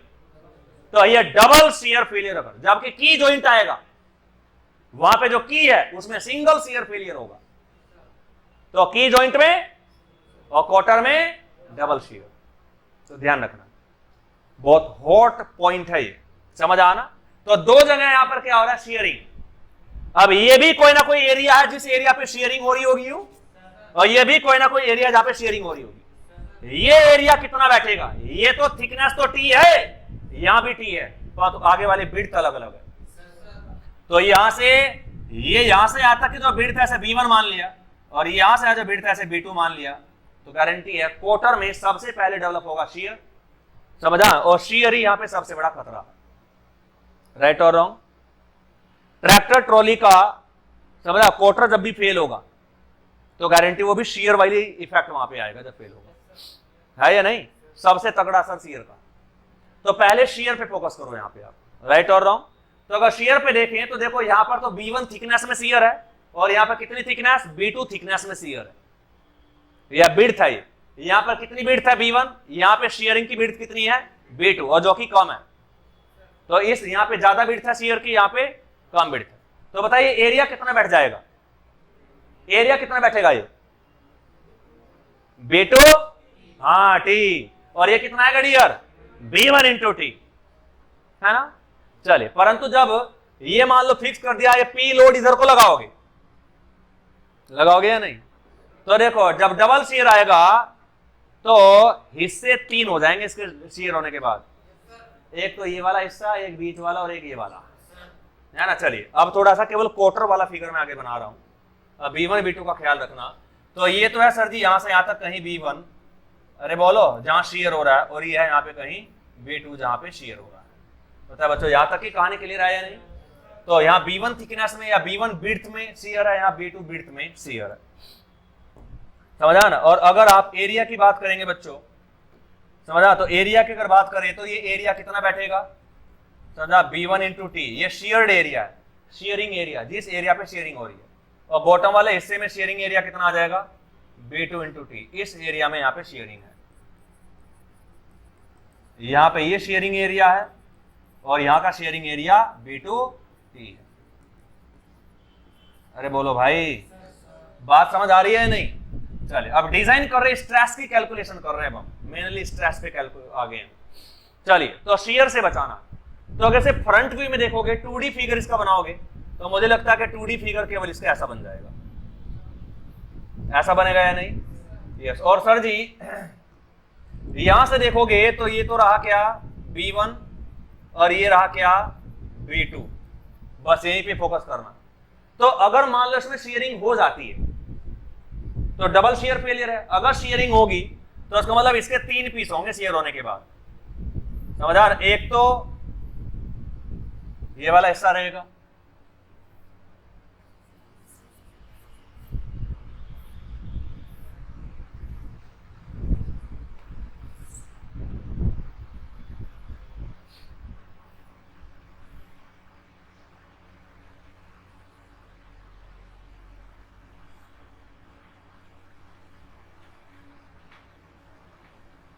मतलब ऐसे ही तो 3 पीस होंगे ना बच्चों?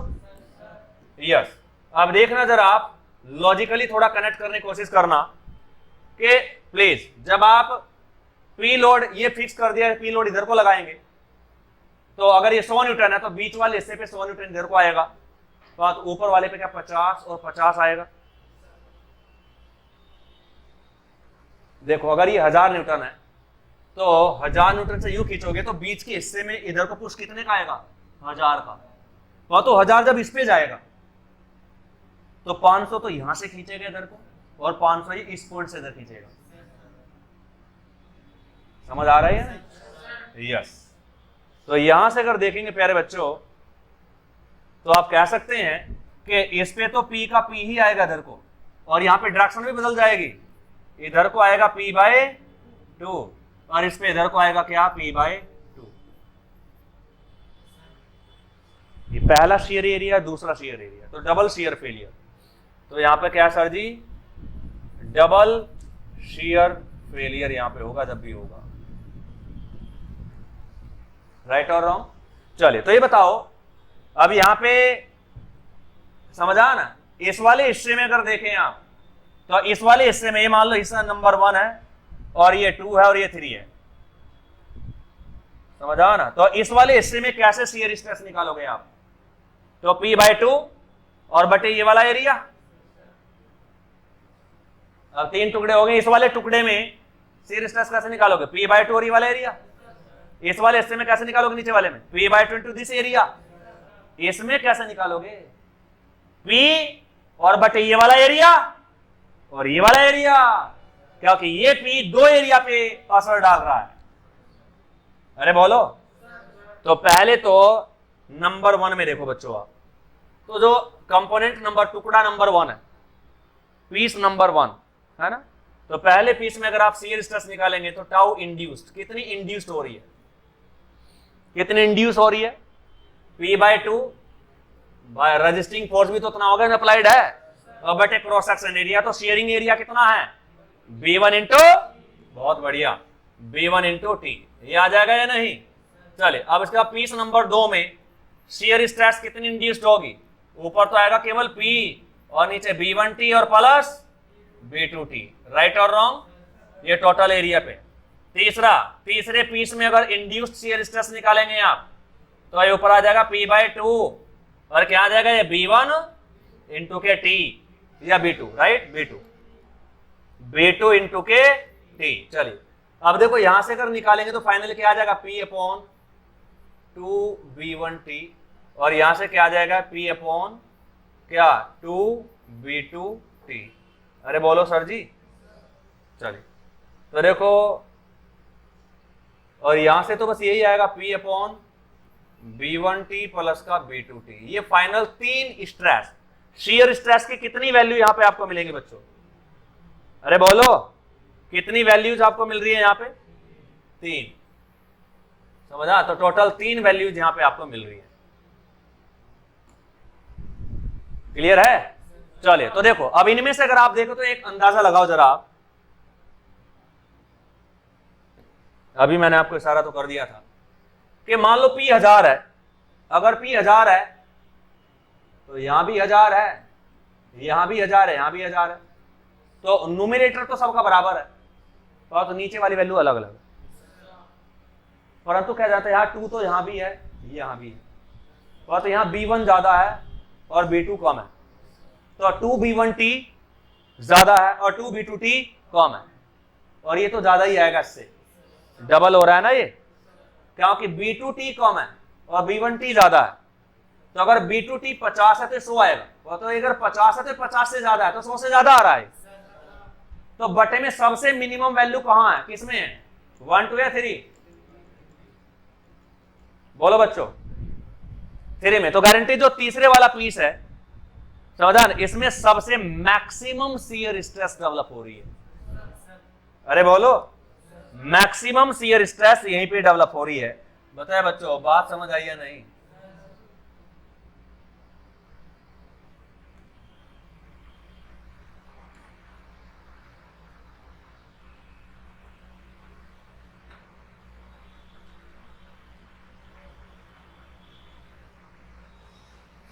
बताइए, क्लियर है। तो इसका मतलब सर जी जो ये वाली वैल्यू है, this is the maximum value.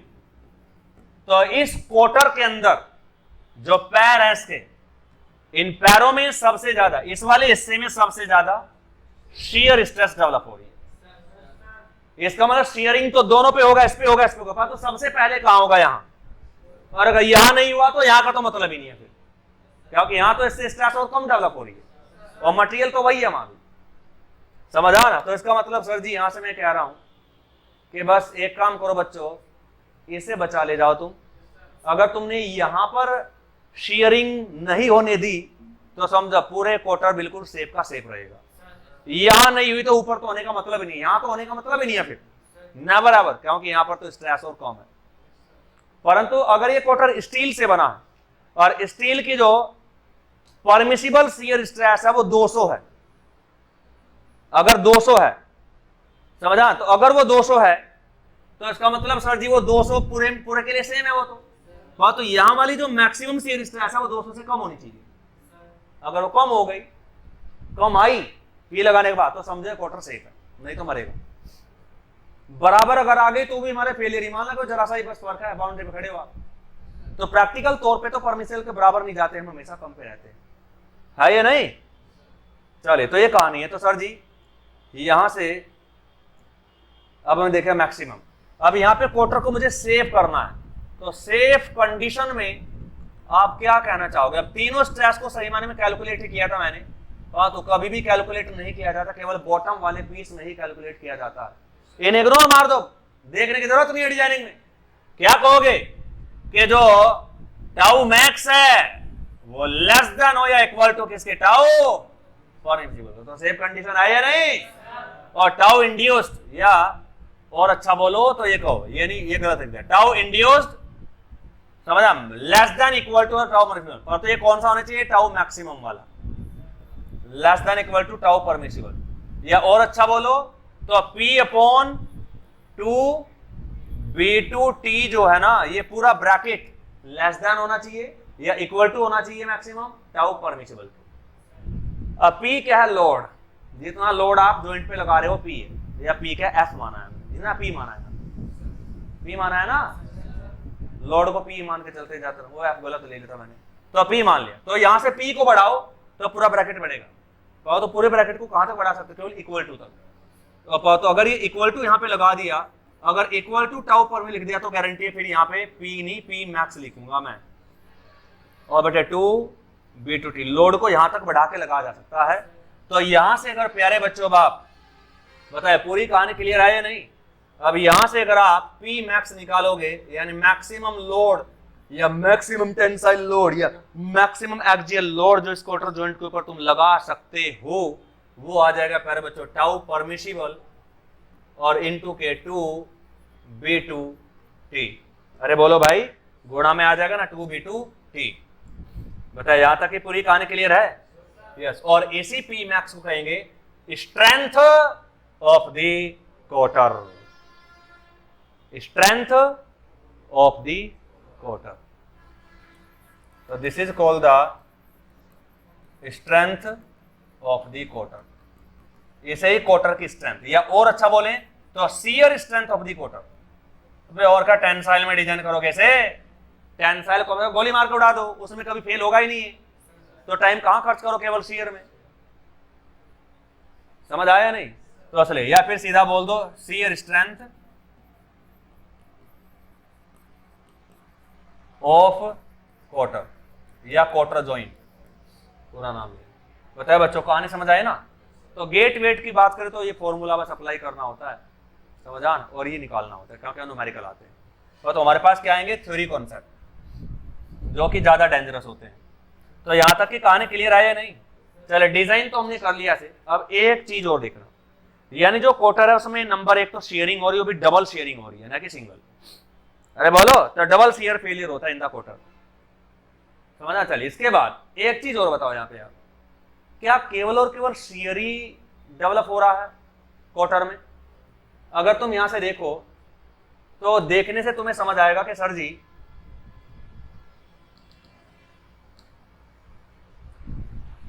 जब ये आपने फिक्स कर रखा है, ध्यान देना, ये फिक्स कर रखा है, और जब तुम इस लोड को समझ, इस कंपोनेंट को P लोड से इधर को खींचोगे तो इस वाले एरिया पे तो क्या होगा, शेयरिंग, परंतु इस वाले एरिया को ये जो यहां पर जो ये पॉइंट है, क्या इन सभी पॉइंट को दबाएगा ये SP गोट।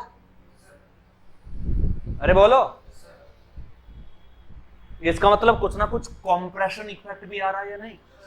चलो, अब अगर मैं तुम्हें और कुछ समझाना चाहूं,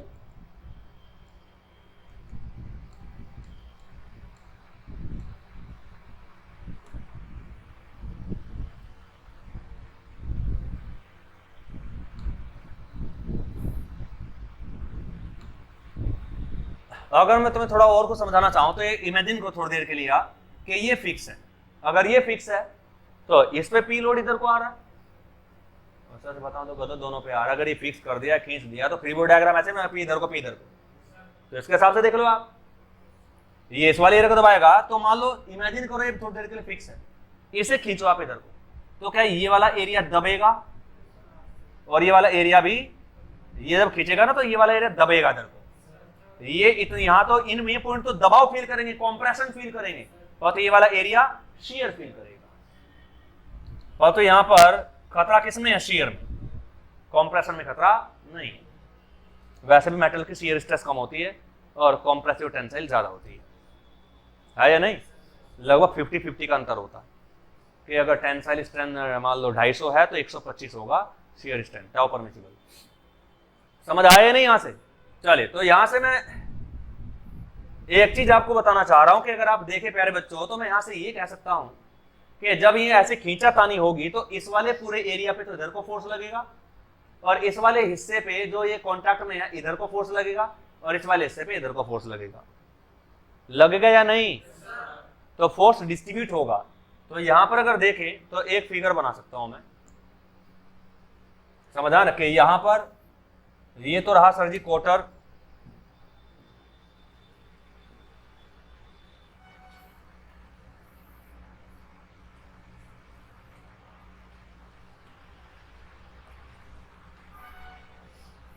ये B1 है और ये B2 है। यहां पे देखेंगे बच्चों तो यहां पे सेंटर वाले हिस्से पे तो ऐसे लगेगा इधर को, अरे बोलो, और यहां पर ये इधर को लगेगा कितना, P/2, ये क्या है P/2 और ये कितना है P, ऐसा लगेगा या नहीं?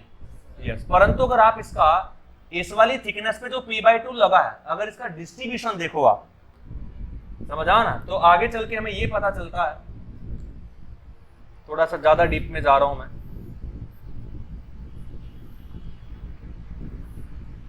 कि ये देखने को मिलता है प्यारे बच्चों कि जब आप लोड लगाते हैं तो यहां पर तो यूवीएल P/2 है, P/2 लोड है, वो इस पूरे एरिया पे डिस्ट्रीब्यूट होता है और यूवीएल की तरह डिस्ट्रीब्यूट होता है, और यहां सेंटर वाले एरिया पे जो डिस्ट्रीब्यूट होता है लगभग वो यूडीएल की तरह, जो P है ना सेंटर वाले हिस्से पे P, ये यूडीएल की तरह डिस्ट्रीब्यूट होता है, देखो। और यहां पर जो है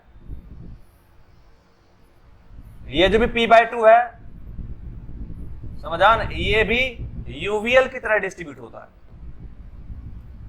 समझा। ये एक एक्स्ट्रा नॉलेज है, आपके जरूरत की तो नहीं है। तो ये भी यूवीएल की तरह डिस्ट्रीब्यूटेड है, ये भी यूवीएल की तरह, ये यूडीएल की तरह, सेंटर वाले से। समटाइम्स एक एक नंबर में पूछ ले तो ध्यान रखना। अरे समझ आया ना, ये थोड़ा डिफॉर्मेशन हो जाता है इसमें, समझ, उसकी वजह से बस ध्यान रखना, ज्यादा गहराई में जाने की जरूरत नहीं है। अब यहां से अगर ऐसी बात है तो सर जी एक फीलिंग में आपको दिखा सकता हूं, गारंटी है, यहां पर डायरेक्ट कंप्रेशन वाली फील तो दे ही रहा है सर जी, इसमें तो कोई शक वाली बात है ही नहीं है। इस वाले हिस्से पे भी कंप्रेशन है, इस वाले हिस्से पे कंप्रेशन है, यहां भी कंप्रेशन है। तो इसका मतलब क्वार्टर में केवल शियर स्ट्रेस डेवलप नहीं हो रही है, एक्सियल लोड ट्रांसमिशन के दौरान शियरिंग के साथ साथ में कंप्रेशन भी है, और कंप्रेशन को मशीन डिजाइन में क्रशिंग कहा जाता है। कंप्रेशन मतलब क्रशिंग, तो इसमें क्रशिंग भी हो रही है, यहां भी क्रशिंग है, यहां भी क्रशिंग है। अरे समझ आ ना, तो क्वार्टर में क्रशिंग स्ट्रेस भी डेवलप हो रही है, वहां तो क्रशिंग स्ट्रेस कभी फेल नहीं कर सकती है, वो बहुत ही समझा नेग्लिजिबल है इसके सामने। शियर स्ट्रेस से ज्यादा खतरा है यहाँ पे, क्रशिंग स्ट्रेस से कभी खतरा नहीं, और क्रशिंग में कभी कोई फेल हुआ भी नहीं आज तक। फेल करे, गोली मारेगा तो कौन? शियर।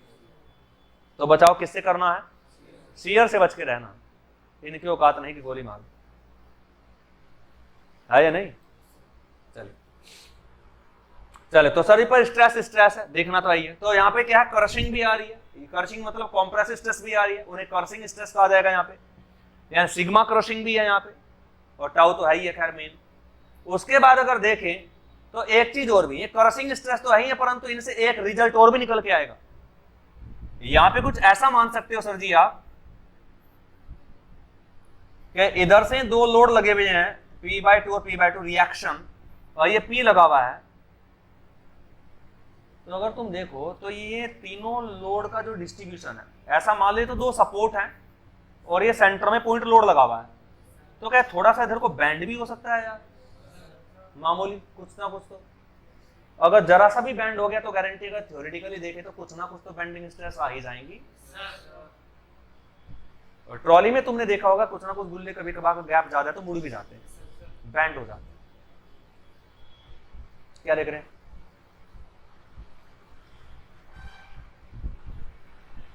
कुछ तो देख रहे होंगे पागलो, मैसेज देख रहे हैं। वाह, क्या ग्रेट काम कर रहे हैं आप क्लासरूम के अंदर। टाइम को यूटिलाइज करना चाहिए ना यार, है ना। लिखने का तो छुट्टी हो रही है भाई, लिखना तो है ही नहीं आपको, पीडीएफ मिल जाएगी या नहीं, तो अच्छी बात है सर जी, कोई बात नहीं बेटा, लगे रहो। बताइए यहां तक की कहानी क्लियर है या नहीं, समझ आ ना। तो इसलिए क्या देखें, ठीक है, क्रशिंग भी माइनर है और ये बेंडिंग भी माइनर है। अगर बेंडिंग इफेक्ट आ रहा है, क्या कुछ ना कुछ क्लियरेंस तो छोड़नी पड़ेगी बेटा, चाहे माइक्रोन में ही सही, क्योंकि चीज को इंसर्ट करना है अंदर, बोलो भाई, और बाहर भी निकालना है, कभी कभी डिसमेंटल भी करना है जॉइंट को, मेंटल डिसमेंटल, अरे बोलो असेंबल डिसेंबल, तो कुछ ना कुछ क्लियरेंस तो होगी। तो ऑब्वियस बात है कुछ ना कुछ बेंडिंग इफेक्ट भी आएगा एक्सियल लोड के ट्रांसमिशन के दौरान, है या नहीं? यस। तो इसलिए अगर कोई पूछ ले कि कोटर में कौन कौन सी स्ट्रेस आती है, समझ आ ना, तो बोलेंगे शियर स्ट्रेस है, कर्सिंग स्ट्रेस है और बेंडिंग स्ट्रेस है। बेंडिंग है जनता जानती हूँ, टेंशन कॉम्प्रेशन दोनों आ जाएगा। जब मैं कर्सिंग की बात करूं तो केवल इस वाले हिस्से पे जो डायरेक्ट कॉम्प्रेशन है उसकी बात कर रहा हूं। इन सब ने मिलके जो बेंडिंग इफेक्ट दिया है वो बेंडिंग स्ट्रेस है। तो हाउ मेनी या which type of stresses are developed in the cotter, केवल ये पूछा कि डेवलप कौन सी होती है, तो आंसर होगा, समझा ना, कर्सिंग स्ट्रेस, शियर स्ट्रेस, या शियर स्ट्रेस पहले नंबर पे रखो, cursing stress and bending stress, तीनों का नाम सिलेक्ट करना है, ये ग्रुप देगा वो, डेवलप तीनों होती है। तो खतरा किससे? केवल शियर से, बस ध्यान रखना, इसलिए केवल नाम ही जान के छोड़ देना, उनमें ज्यादा पूछेगा ही नहीं। डिजाइन होगी तो केवल टाउ मैक्स निकालेंगे ओनली, यानी जो पैर है ना, इसके पैर कमजोर खली की तरह है, ऊपर वाला हिस्सा मजबूत है और बेचारे के पैर, आजकल देखा ना, थोड़ा बुढ़ापे में आके हो गया बेचारा, समझा ना, बस ऐसे है, समझ आ ना, तो बस ऐसा ही काम है सर जी यहाँ पे। तो अब कहानी समझ आई। तो यहां से एक स्टेटमेंट आप यहां पे लिख सकते हैं प्यारे बच्चों, अब बहुत ही तकड़ा स्टेटमेंट है कि in the cotter the three type of stresses are developed, समझ आ ना। तो यहां से मैं लिख रहा हूं नेक्स्ट हाईलाइट एरो बना के how type, how many type या हाउ मेनी स्ट्रेसेस या विच स्ट्रेसेस, ऐसा बोल देना। क्वेश्चन आया हुआ बेटा, ध्यान रखना, विच स्ट्रेसेस आर डेवलप्ड इन दी कोटर, कोटर में कौन कौन से स्ट्रेस डेवलप होती हैं। तो प्यारे बच्चों आंसर क्या होगा बताना जरा। शियर स्ट्रेस सबसे पहले नंबर पे ही रखेंगे आप, shear stress, shear stresses comma bending stresses और क्रशिंग, डायरेक्ट कंप्रेशन भी कहते हैं, क्रशिंग स्ट्रेस को डायरेक्ट कंप्रेशन भी कहते हैं, क्रशिंग स्ट्रेसेस, ये स्ट्रेस है, समझा नहीं। ये तीन प्रकार के स्ट्रेस डेवलप होते हैं, परंतु खतरा केवल और केवल शियर से होता है। ये दो स्ट्रेस नाम मात्र हैं, कुछ नहीं बिगाड़ पाती। आज तक कोई भी कोटर इन दो की वजह से फेल नहीं हुआ, क्योंकि चने भी नहीं बेचती हैं शियर के सामने। यहां तकड़ा इफेक्ट किसका आता है? केवल शियर का। लोड लगा, टेंशन और दर्द है शियर, है ना, ये क्योंकि कंस्ट्रक्शन ऐसी है ना इसकी। बताए बच्चों, बात क्लियर है या नहीं?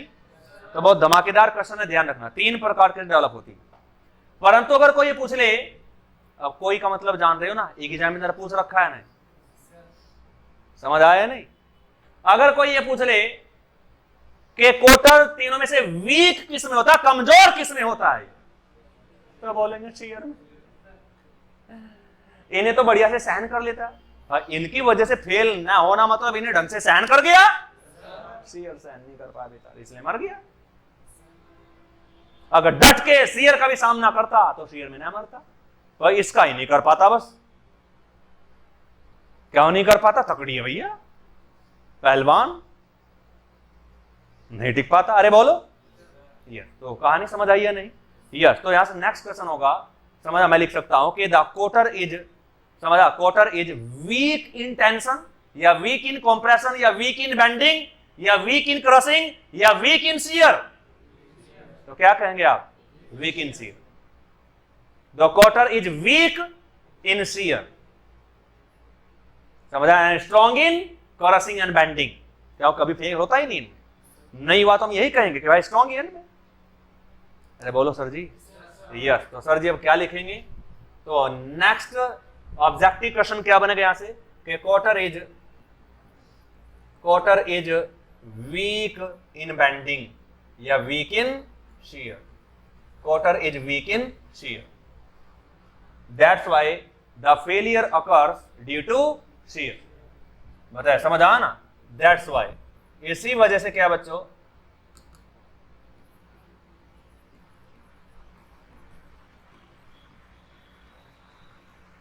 that's why failure occurs due to shear.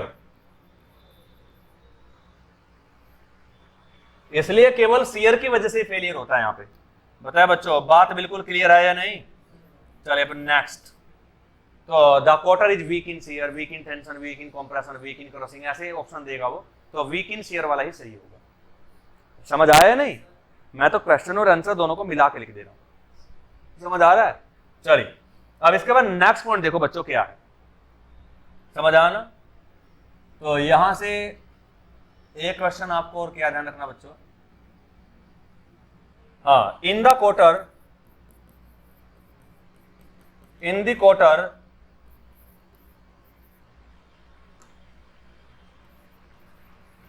in the quarter double shear failure,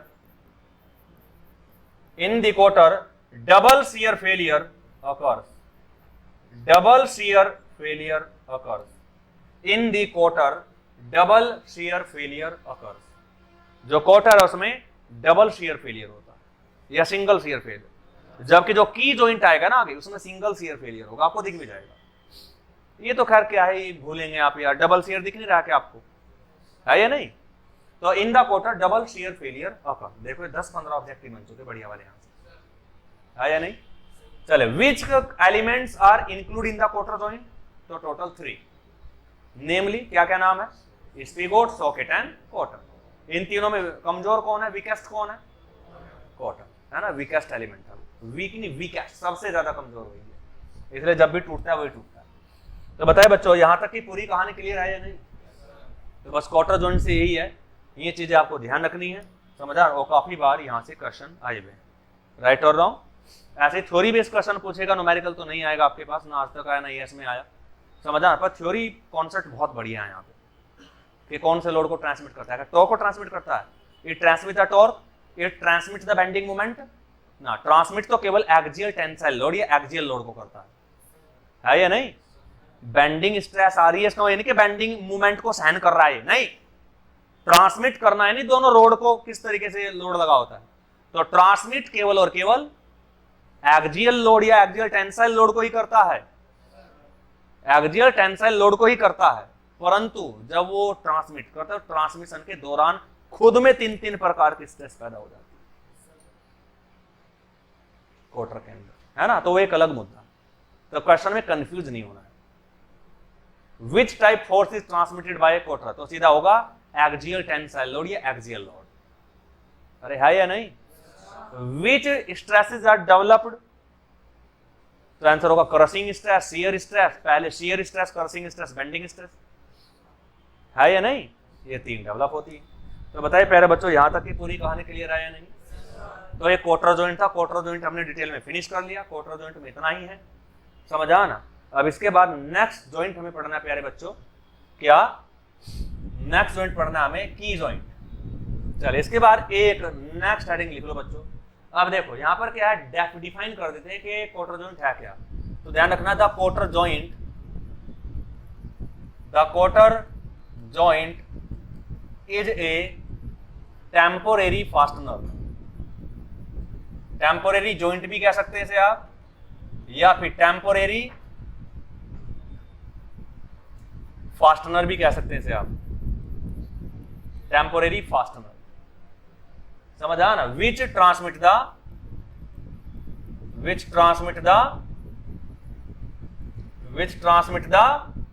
क्या एक्सियल टेंसाइल लोड या केवल axial load, axial tensile load between the 2 coaxial rods, वो तो खैर आपको ध्यान है, राइट? तो ये टेम्पोरेरी फास्टनर है या टेम्पोरेरी जॉइंट है? परमानेंट जॉइंट केवल एक ही होता है, क्या?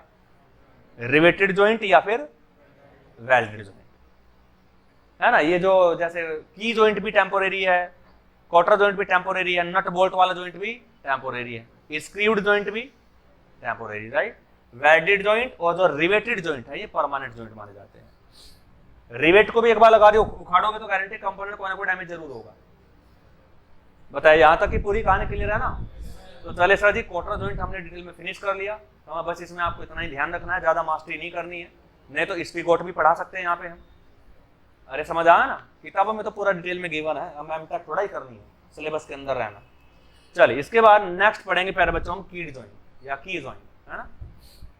नाम क्या? कीड जॉइंट, KEYED, कीड जॉइंट। और कीड जॉइंट में क्या पढ़ेंगे हम? की पढ़ेंगे मेनली, क्या वहां पे सबसे कमजोर क्या होती है? की, है या नहीं? यस, ये बहुत धमाकेदार डिस्कशन है, क्योंकि की से बहुत ज्यादा क्वेश्चन आते हैं, और मेनली क्वेश्चन आता है टाइप्स ऑफ की से, क्योंकि यहाँ पे कॉन्सेप्ट ही भरा पड़ा है पूरा। जैसा आपको लगता है ना कि जरा सा बस ये अपना अटका दिया थोड़े से बन गया की, समझा? देखना कितने गहरे कॉन्सेप्ट है की में, क्वार्टर जॉइंट से भी ज्यादा मजा वहां पे आएगा, है या नहीं? तो चलिए सर जी आज का लेक्चर यहीं पे ही